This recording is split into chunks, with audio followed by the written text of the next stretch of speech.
Welcome back to యామ్ని channel. అందరూ ఎలా ఉన్నారు? బాగున్నారా? నేను కూడా బాగున్నానండి. మీకు థంబ్‌నెయిల్ చూస్తే అర్థమైపోయి ఉంటుంది. మా ఇంట్లో ఎక్వేరియం టబ్ మాట ఇది. చూస్తున్నారా ఎంత డర్టీగా తయారైందో. మేము చేయలేదండి. 2 వీక్స్ నుంచి మా స్వామి మాల్లో ఉన్నారు. ఇంకా ఎక్వేరియం దగ్గరికైతే రాలేదండి. వాళ్ళు ముట్టకూడదని. ఇంకా నేను ఒక్కదాన్ని ఏం చేస్తా అని ఇంకా అలా డిలే చేస్తామండి. చూస్తున్నారు లాస్ట్‌కి ఇలా అయింది టబ్ అంతా. నాకే బాధ అనిపించింది. ఉన్న చేపలు కూడా చచ్చిపోతాయేమో అనిపించిందండి. బట్ ఏంటంటే ఎప్పుడు మా వారే క్లీన్ చేసి మా పిల్లలు కూడా క్లీన్ చేస్తే వాళ్ళకి హెల్ప్ చేస్తా అనమాట. ఇంకా వాళ్ళు కూడా మా పిల్లలు కూడా మాల వేసుకున్నారు కదా! ఇంకా స్వామిలైతే ఎక్వేరియం అది చేపలది ముట్టకూడదని చెప్పారు. సో, అందుకని నాకే బాధ అనిపించిందండి. ఎక్వేరియం చూస్తే ఉన్న చేపలు కూడా మా స్వామి ఇడుముల టైం కల్లా ఇంక చేపలన్నీ చచ్చిపోతాయేమో అని భయమేసింది.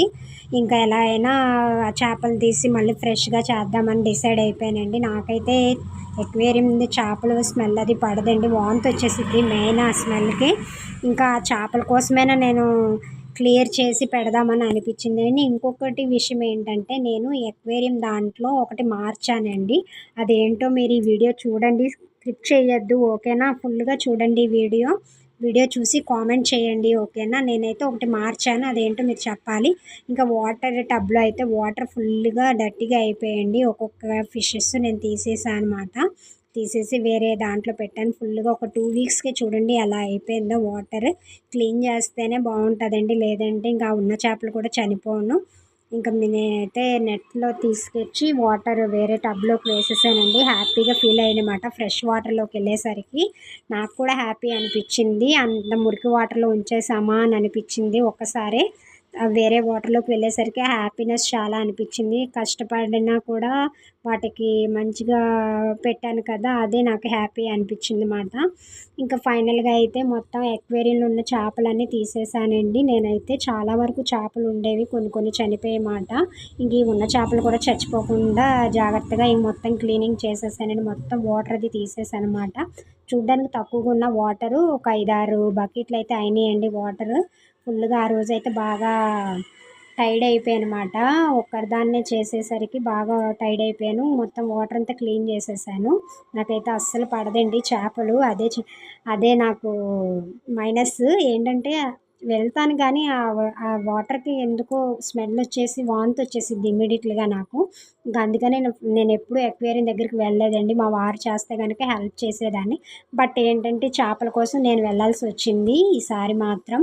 ఇంకా టోటల్‌గా ఫైనల్‌గా అయితే వాటర్ అంతా క్లీన్ చేసి మొత్తం క్లాత్‌తో శుభ్రం చేసుకున్నానండి. వాటర్ కూడా వేసేసుకున్నాను క్లీనింగ్ అయిపోయిన తర్వాత. ఇంకా దీంట్లో లిక్విడ్ కూడా వేస్తారు. బట్ నాకది తెలీదు. మా వారే వేస్తారు. కాబట్టి నేను వాటర్ వరకు వేసేసి మొత్తం ఫిషెస్ అలానే స్టోన్స్ అన్నీ క్లీన్ చేసేసానండి. ఆ బుద్ధుడి బొమ్మ కూడా చాలా బాగుంది కదా! చూడండి ఇప్పుడు నాకే బాగా ముద్దొస్తుందన్నమాట మా ఎక్వేరియము. అంత ముద్దుగా తయారు చేశాను. ఇంకా మీకెలా అనిపించిందో కొంచెం కామెంట్ చేయండి ఓకేనా? Please like and share, subscribe to my channel. ఇంకా అలానే లాస్ట్ ఫైనల్‌గా మా ఫిషెస్‌కి అయితే ఫుడ్ వేశానండి. పాపం ఎంత ఆకలితో ఉన్నాయో చూస్తున్నారా? డైలీ వేస్తాము కానీ ఈ ఫ్రెష్ వాటర్‌లో అవి ఫ్రెష్‌గా ఉన్నట్టుగా అనిపించింది నా మైండ్‌కి. ఓకేనా ఫ్రెండ్స్, మీరు కూడా ఇలా డిలే చేయొద్దు. పాపం నోరు లేని జీవులు కదా! వాటికి ఏం తెలుస్తుంది. మనం వేస్తేనే తింటాయి. లేదంటే అలా ఉంటాయన్నమాట. ఏ జంతువైనా అంతే. మా పప్పీ కూడా అలానే గుర్తొచ్చింది. అక్వేరియం క్లీన్ చేసేటప్పుడు శుభ్రంగా ఉంచుకుంటే బాగుండేమో అనిపించింది. ఒక్కొక్కసారి అలా అనిపిస్తుంది.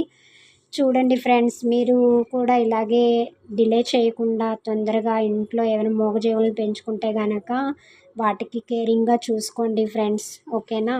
మేమైతే 2 వీక్స్‌కి ఒకసారి క్లీన్ చేస్తాము. ఈసారి అయితే కొంచెం టైం పట్టింది. అందుకే మిస్ చేసుకున్నాం కొన్ని కొన్ని. ఓకేనా? లాస్ట్‌గా ఫైనల్‌గా అయితే నా అక్వేరియం అయితే రెడీ అయిపోయిందండి. ఓకేనా? Bye bye.